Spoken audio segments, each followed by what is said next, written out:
উত্তরা থানায় তুলকালাম, বৈষম্য বিরোধীদের কোন্দলের জেরে তোপের মুখে পুলিশ। রাশিয়া গিয়ে ইউক্রেন যুদ্ধে জড়িয়ে পড়েছে বাংলাদেশের অনেক তরুণ, দালাল চক্র ধরা ছোঁয়ার বাইরে।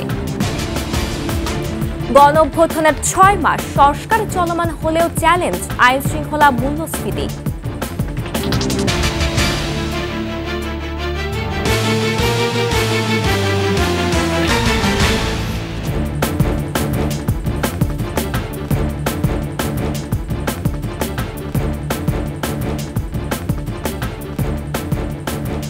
শুনছিলেন সংবাদ শিরোনাম। আমন্ত্রণ ২১শে সংবাদে, সাথে আছি আমি জান্নাতুল বুশরা। দর্শক, ২১শে টেলিভিশনের সংবাদ একসাথে সরাসরি দেখতে পাবেন আমাদের ফেসবুক পেজ www.facebook.com/2124 অনলাইনে। এছাড়া সাবস্ক্রাইব করতে পারেন www.youtube.com/@21ETV চ্যানেলে। উত্তরা পশ্চিম থানায় কোনো হামলার ঘটনা ঘটেনি, যা হয়েছে তা ভুল বোঝাবুঝি বলে দাবি করছেন উত্তরা জোনের ডিসি রৌনক জাহান। সাংবাদিকদের তিনি বলেন, ছাত্রদের এক গ্রুপ অন্য গ্রুপের বিরুদ্ধে লিখিত অভিযোগ করলে তাদের জিজ্ঞাসাবাদের জন্য যায় পুলিশ। সেখানে পুলিশের সাথে ভুল বোঝাবুঝির ঘটনা হলে অপ্রীতিকর ঘটনার সৃষ্টি হয়। আর অভিযুক্তদের দাবি, মিথ্যে অভিযোগের ভিত্তিতে ৪ জনকে থানায় নিয়ে যায় পুলিশ, আর এতেই ঘটে অপ্রীতিকর ঘটনা। বিস্তারিত মফিউর রহমানের রিপোর্টে। রাজধানীর উত্তরায় বৈষম্যবিরোধী আন্দোলনের ছাত্রদের এক গ্রুপ আরেক গ্রুপের বিরুদ্ধে উত্তরা পশ্চিম থানা এলাকায় চাঁদাবাজির অভিযোগ এনে লিখিত অভিযোগ দেয় উত্তরা পূর্ব থানায়। এরই ধারাবাহিকতায় পুলিশ ৪ জনকে আটক করে পূর্ব থানায় নিয়ে যায়। জিজ্ঞাসাবাদের পর সেখান থেকে আটককৃতদের পুলিশ ছেড়ে দিলে ছাত্ররা পশ্চিম থানায় যায়। সেখানে পুলিশের সাথে কথা কাটাকাটির এক পর্যায়ে উত্তেজনাকর পরিস্থিতি সৃষ্টি হলে ভাঙচুরের চেষ্টা করে ছাত্ররা।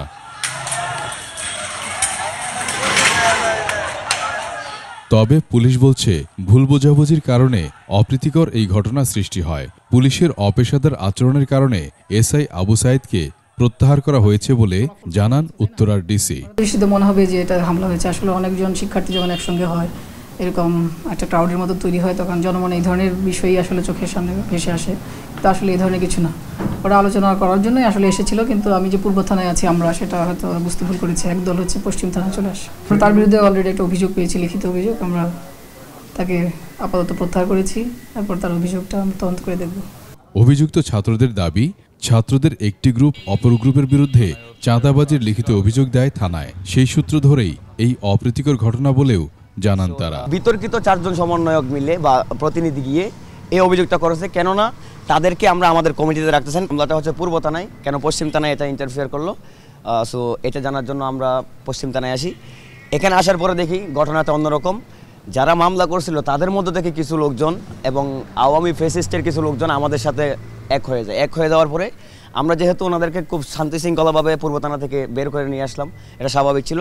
তারা হচ্ছে এখানে অতর্কিতভাবে হামলা চালায়। তাদের দাবি, পতিত ফ্যাসিস্ট বৈষম্য বিরোধী ছাত্রদের ঐক্যে ফাটল ধরাতে জোর চেষ্টা চালাচ্ছে। সো আমাদেরকে মেরে ফেলার জন্য ১৩০ কোটি টাকার একটা অনুদান আসে সেই ভারত থেকে এবং ফ্যাসিস্টদের কাছ থেকে। মফিউর রহমান, ২১শে টেলিভিশন, ঢাকা।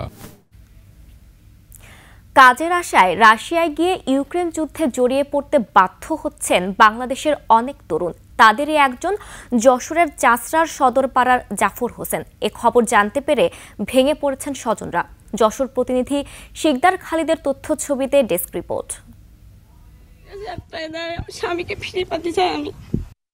স্বামী যুদ্ধে যাবার খবরে স্ত্রীর এই উৎকণ্ঠা। ৪-৫ দিন আগে কথা হয়েছে, আমার বলছে কি আমার সন্তান দুটো তুমি দেখি রেখে, সেই ভয় শুনি সেই থেকে এত কষ্ট হচ্ছে। আল্লাহর কাছে আমি বলছি, আল্লাহ আমার স্বামীকে তুমি আমার কাছে ফিরে দাও, আমি আর কিচ্ছু চাই না।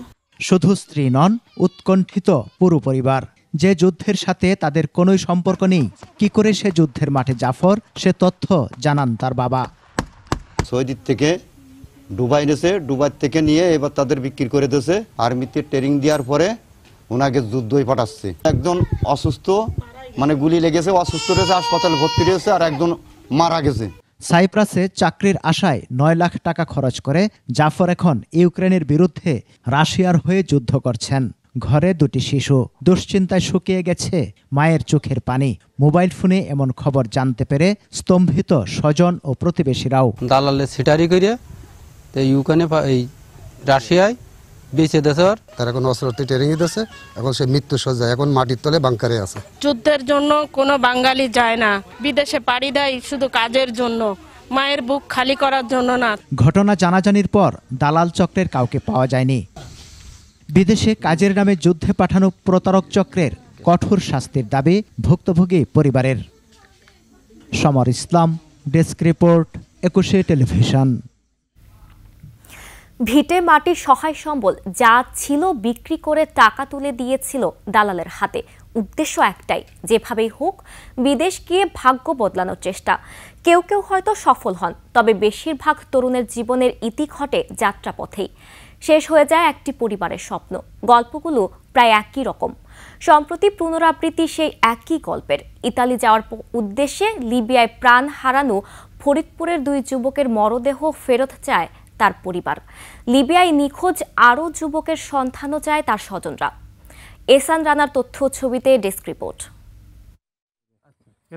পারিবারিক সচ্ছলতার আশায় 2024 সালের 25 নভেম্বর ফরিদপুরের ভাঙ্গা উপজেলার কুমারখালী গ্রামের হৃদয় হাওলাদার, আকাশ হাওলাদার ও সোহেল মাতুব্বর ইতালির উদ্দেশ্যে দেশ ছাড়েন। প্রথমে লিবিয়াতে ঠাঁই হয় তাদের, রাখা হয় 2 মাস। কথা ছিল নদীপথে পাঠানো হবে ইতালিতে। 24 জানুয়ারির পর থেকে তাদের আর কোনো খোঁজ পাওয়া যাচ্ছিল না। 31 জানুয়ারি লিবিয়া থেকে হৃদয় ও আকাশের গুলিবিদ্ধ নিথর দেহের ছবি পাঠানো হয় পরিবারের কাছে। আর খোঁজ মেলেনি সোহেল মাতুব্বরের। পরিবারের দাবি, দালাল আনোয়ার মাতুব্বর ও মোহাম্মদ শহীদের প্রলোভনে লিবিয়া হয়ে নদীপথে ইতালিতে পাঠানোর সিদ্ধান্ত নেওয়া হয়েছিল। অর্থ আত্মসাতের উদ্দেশ্যে নৌকাডুবিতে তাদের মৃত্যু হয় বলে অপপ্রচার চালায় দালালরা। বিভিন্ন নিউজের সার্চ দিয়ে দেখা যায় যে নৌকে উল্টে গেছে, কিছু লাশ পাওয়া গেছে। তো আমরা এগুলি দালালকে জিজ্ঞেস করি, তারা বলে না, নৌবাহিনী কোস্টগার্ড ধরছিল, এরা একটা জেলখানায় আছে। আমার সন্তান যাওয়ার সময় আমার বলে, দুধের কসম মা, তুমি যদি আনো রে আর এই দালালরে ছাইড়া দাও মা। এ ঘটনায় নিখোঁজ যুবক সোহেল মাতুব্বরের সন্ধান চেয়েছেন তার স্বজনেরা। 4 জন লোকের একজনও খোঁজ পাই নাই, তারা নিখোঁজ, তাকে খোঁজ পাই নাই। আমার ছেলের লাশ চাই, আর জীবিত যদি কোনো রকম বাইসে থাকে তার উদ্ধার কি। এ ঘটনায় অভিযুক্তদের বিচার দাবি করেছেন স্থানীয়রা। এগো কইছে সুস্থভাবে পালাই দেবো, পালায় না। এগো গেম দইত না, এর আগে মাইরে বালিশা মাথা ছুঁয়ে দিচ্ছে। ছেলের বাবারে হুমকি দিছে যে তুমি কি করতে পারবা, তার মানে টাকা পয়সা মাইরে দিছে। এরা যদি এই সুস্থ বিষয়টা না করে তাহলে আরো ঘটনার কোনো হবে না। এদিকে ঘটনার সঙ্গে জড়িত আনোয়ার মাতুব্বরের স্ত্রী জানান, নিহত ও নিখোঁজ যুবকদের সঙ্গে তার স্বামীর কোনো যোগাযোগ ছিল না। অন্য কেউ নিছে, ওই যে দালাল কিভাবে হারা আনছে আমি তো জানি না। আমরা দালালের সন্ধান তারা কিভাবে পাইছে তা আমি জানি। এই বিষয়ে ভাঙ্গা উপজেলার নির্বাহী কর্মকর্তা মোহাম্মদ মিজানুর রহমান কোনো মন্তব্য করতে রাজি হননি। ইউসুফ হাসান নাইম, 21 টেলিভিশন। গণঅভ্যুত্থানের 6 মাস আজ। পরিবর্তিত পরিস্থিতিতে মানুষের সার্বিক স্বাধীনতা ও মানবাধিকার পরিস্থিতির উন্নতি হলেও তা শূন্য কোটায় নামিয়ে আনা যায়নি। আইন শৃঙ্খলা নিয়ে হিমশিম খাচ্ছে সরকার। মূল্যস্ফীতি, দ্রব্যমূল্যের ঊর্ধ্বগতি নিয়ে দেখা দিয়েছে প্রশ্ন। গেল অর্থ বছরে জাতীয় প্রত্যাশা প্রাপ্তির কতটুকু পূরণ হয়েছে, আরও কি করা যেত, বিষয়গুলো নিয়ে 21 টেলিভিশনের সাথে কথা বলেছেন রাজনৈতিক নেতৃবৃন্দ। সাক্ষাৎকার নিয়েছেন সোহেল সামি। রক্তক্ষয়ী সংগ্রাম শেষে কাঙ্ক্ষিত অভ্যুত্থান। 5 আগস্ট দেশ থেকে পালিয়ে যায় ফ্যাসিস্ট প্রধানমন্ত্রী শেখ হাসিনা। আমূল পরিবর্তনের অঙ্গীকার নিয়ে শপথ গ্রহণ করেন ডক্টর ইউনূসের অন্তর্বর্তী সরকার। তারপর কেটে গেছে 6 মাস। অন্তর্বর্তীকালীন সরকারের প্রধান উপদেষ্টা পদে অভ্যুত্থানের সাথে সরাসরি সম্পৃক্ত রাজনৈতিক ও বৈষম্য বিরোধী নেতাদের কাছে প্রশ্ন ছিল, প্রত্যাশার পূরণ কতটুকু? প্রাপ্তির জায়গা থেকে আমরা অনেক ক্ষেত্রে আশাবাদী হতে পারি, কারণ বিগত 17 বছরে আমরা দেখেছি আমরা ঠিক করে কথা বলতে পারি না, ঠিক করে লিখতে পারি না। ফ্যাসিস্ট হাসিনা রেজিমের যারাই ছিলেন না কেন, তাদের বিরুদ্ধে কোনো প্রকার কথা বললেই তাদেরকে গুম করা হতো, তাদেরকে খুন করা হতো। আগে একটা ফ্যাসিস্ট সরকারের অধীনে ছিলাম, সেখান থেকে মুক্ত হয়ে এখন একটা গণমানুষের সরকার আমরা মনে করি। এটা যেমন একটা স্বস্তির খবর, অন্যদিকে আমাদের যে আকাঙ্ক্ষা, সেক্ষেত্রে আমার মনে হয় যে আমাদের মধ্যে কিছুটা হতাশাও আছে। মৌলিক মানবাধিকার, আইন শৃঙ্খলা পরিস্থিতি নিয়ে মিশ্র প্রতিক্রিয়া উঠে এসেছে তাদের কথায়। আজকে আইন শৃঙ্খলার এই 6 মাসে আপনি উন্নতি করতে পারেন। দ্রব্যমূল্যের আজকে চরম অবনতি। কুমিল্লা আমরা সেদিনও দেখলাম একজনকে হত্যা করা হয়েছে। তাই সামগ্রিকভাবে একটা কিন্তু দেশে একটা মানে অস্থিতিশীল একটা অবস্থা বিরাজ করছে। হাসিনা সহ আসলে কিছু মানুষ দেশ থেকে পালিয়ে গেছে, কিন্তু এই আমলাতান্ত্রিক যে ব্যবস্থা আমাদের সমাজে, সেখানে কিন্তু সেই ফ্যাসিস্ট কাঠামোর লোকজনই এখনো রয়ে গেছে। ফ্যাসিবাদের ফেলে যাওয়া সিন্ডিকেট ভাঙা গেলে জিনিসপাতির দামও নাগালের মধ্যে চলে আসবে বলে অভিমত তাদের। বাজার নিয়ন্ত্রণ করা বলেন, সিন্ডিকেটের সমস্যাগুলো বলেন, এই সিস্টেমটা ভাঙতে আমাদের মনে হয় যে কিছুটা সময় লাগবে। সেই জন্য আসলে পরিপূর্ণ সংস্কার দরকার। ডক্টর ইউনূস সাহেব নিজে ঠিক আছে, কিন্তু যে টিমটা সাজিয়েছে, আমাদের মনে হয় টিমটার মধ্যে দক্ষতা, অভিজ্ঞতা এবং সাহসের প্রচণ্ড অভাব। আদর্শগত ভিন্নতা থাকলেও বাংলাদেশকে ফ্যাসিবাদ মুক্ত রাখার প্রশ্নে সেই লক্ষ্যে সংস্কার ও নির্বাচনের ব্যাপারে একমত তারা। সোহেল সামি, একুশে টেলিভিশন, ঢাকা। আখেরি মোনাজাতের মধ্য দিয়ে আজ শেষ হচ্ছে বিশ্ব ইজতেমার দ্বিতীয় ধাপ। দেশ, জাতি ও বিশ্বের শান্তি কামনা করবেন মুসল্লিরা। টঙ্গীর তুরাগ তীরে আখেরি মোনাজাতে অংশ নিতে ভোর থেকে মুসল্লিরা ময়দানে জড়ো হচ্ছেন। বেলা 12টায় আখেরি মোনাজাত পরিচালনা করবেন বাংলাদেশের মাওলানা জুবায়ের আহমেদ। বাদ ফজর বয়ান করবেন ভারতের বেঙ্গালুরের ভাই ফারুক। সকাল 9:30টায় হেদায়েতের বয়ান করবেন ভারতের মাওলানা আব্দুর রহমান। এই বয়ানের পর গুরুত্বপূর্ণ নসিহত পেশ করবেন ভারতের মাওলানা ইব্রাহিম দেওলা। মোনাজাতে অংশ নিতে এসে অনেকেই ময়দানের বাইরে মহাসড়কে অবস্থান করছেন। মুসল্লিদের যাতায়াতের সুবিধায় 11টি বিশেষ ট্রেনের ব্যবস্থা করেছে বাংলাদেশ রেলওয়ে। বনলতা, কক্সবাজার এক্সপ্রেস, সুবর্ণ এক্সপ্রেস, পর্যটক এক্সপ্রেস ও সোনার বাংলা, এই 5টি ট্রেন ছাড়া টঙ্গী স্টেশনে সকল ট্রেনে যাত্রা বিরতি করা হচ্ছে। আখেরি মোনাজাত উপলক্ষে আইন শৃঙ্খলা বাহিনীর পক্ষ থেকে নেওয়া হয়েছে 5 স্তরের নিরাপত্তা ব্যবস্থা। মুসলিমের জন্য সবার সাথে কাঁধ কাঁধ মিলিয়ে যদি আমরা চলতে পারি, সারা বিশ্বের মুসলিমের জন্য আল্লাহর কাছে মাফ করবে, তারপরে নবীর আদর্শ অনুযায়ী চলবো। আমরা দোয়া করবো যাতে দুনিয়া এবং আখিরাতে আমরা সবাই আল্লাহ তাআলা সুখ শান্তি এবং সফলতা দান করে, সকলকে যাতে ঈমানের সাথে চলার মতো তৌফিক দান করে। সারা বিশ্বের লোকের জন্য আল্লাহ হেদায়েতের দোয়া চাইবো এবং আমাদের যারা অপর ভাইরা আছে তাদের জন্য আল্লাহ পাক হেদায়েত দেয় এবং সকলে একসাথে সামনে বিশ্ব ইজতেমা একত্র করতে পারি। নেত্রকোনায় ধুম পড়েছে ইরি বড় আবাদের। আমন মৌসুমে দাম ভালো পাওয়ায় কৃষকরাও ঝুঁকছেন ধান আবাদে, কিন্তু ফসল রক্ষা বাঁধ সংস্কার চলছে ধীর গতিতে, আর তাতেই চিন্তার ভাঁজ চাষিদের মুখে। নেত্রকোনা প্রতিনিধি মনোরঞ্জন সরকারের তথ্যচিত্রে ডেস্ক রিপোর্ট।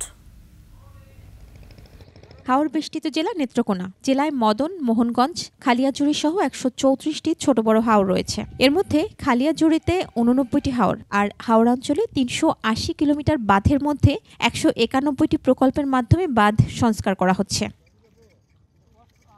কৃষি সম্প্রসারণ তথ্য বলছে, জেলায় চলতি ইরি বড় মৌসুমে ধান আবাদের লক্ষ্যমাত্রা ধরা হয়েছে 1,85,448 হেক্টর। তবে প্রায় প্রতি বর্ষায় ফসল রক্ষার বাঁধ ভেঙে চুরমার করে দেয় কৃষকদের স্বপ্ন। একটিমাত্র বড় ফসলের উপর চলে এলাকার কৃষকদের সংসার। অনেকেই ঋণ নিয়ে বড়র আবাদ করেন, আর ফসল রক্ষা বাঁধের উপর নির্ভর করে প্রায় 42,000 হেক্টর জমির বড় ফসল। মাটিতে বাঁধে, বাঁশ ট্যাঙ্গাতে বাঁধে, বাঁধ তো ভাঙিয়ে জায়গায় বাঁধ থেকে না। এই বাঁধে তো জোর থাকে কম, আমরা যদি একবারে ব্লক দিয়ে বাঁধতো আমরা সুন্দরভাবে আমরা ফসল তুলতাম। একটিমাত্র ফসল এটা যদি নষ্ট হয়ে যায় তাহলে বাটি এলাকার মানুষ অনেক কষ্ট করে। 28 ফেব্রুয়ারির মধ্যেই বাঁধ সংস্কারের কাজ শেষ হবে বলে জানায় পানি উন্নয়ন বোর্ড এবং কৃষি সম্প্রসারণ অধিদপ্তর। হাওড় থেকে যে 2-1টি জায়গায় পানি নিষ্কাশন হতে কিছুটা বিলম্ব হয়েছিল, সেসব জায়গায় কিন্তু আমাদের কয়েকটা দিন পরে কাজ শুরু হয়েছে। তো স্বাভাবিকভাবে আমরা 28 ফেব্রুয়ারির পরে হয়তো বা 1 সপ্তাহ আমাদের সময় লেগে যেতে পারে। আমরা আশা করছি আর কি যে তারা হাওড়ের যে বাঁধ আছে ফেব্রুয়ারি মাসে 28 তারিখের মধ্যে শেষ করার কথা, এই সময়ের ভিতরে হয়তো শেষ করা সম্ভব হবে। আমাদের প্রায় 40% কাজ সমাপ্ত হয়েছে। আমরা আশা করি ফেব্রুয়ারির মাঝামাঝি আমাদের ফসল রক্ষা বাঁধ নির্মাণ শেষ হবে। আগাম বন্যার হাত থেকে রক্ষার জন্য দ্রুত সময়ে বাঁধের কাজ সংস্কারের দাবি হাওড়বাসীর। মহিমা পলি, ডেস্ক রিপোর্ট, 21 টেলিভিশন।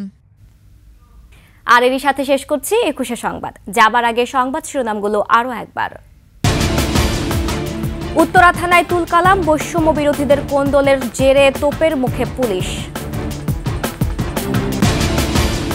রাশিয়া গিয়ে ইউক্রেন যুদ্ধে জড়িয়ে পড়েছে বাংলাদেশের অনেক তরুণ, দালাল চক্র ধরা ছোঁয়ার বাইরে। গণ অভ্যুত্থানের 6 মাস, সংস্কার চলমান হলেও চ্যালেঞ্জ আইন শৃঙ্খলা মূল্যস্ফীতি।